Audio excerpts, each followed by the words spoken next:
duca maaha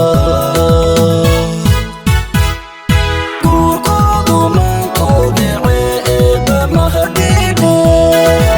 waa laba mataanoobay iyo kalama maarmaane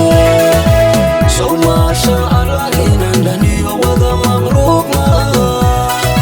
annagina adeer muuqsaney maasa kuu qoraye sow gabaya aan ku marshiyo heestu duca maaha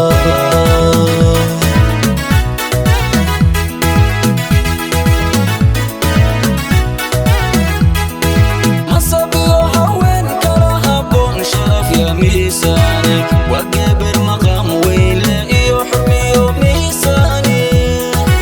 sawgayo mirga fiican iyo magac leh weyn ma sabiyo haween kala haboon sharaf ya miisaani waqbir maqam weyله iyo xurmiyo miisaani sawgayo mirga fiican iyo magac leh weyn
Gaba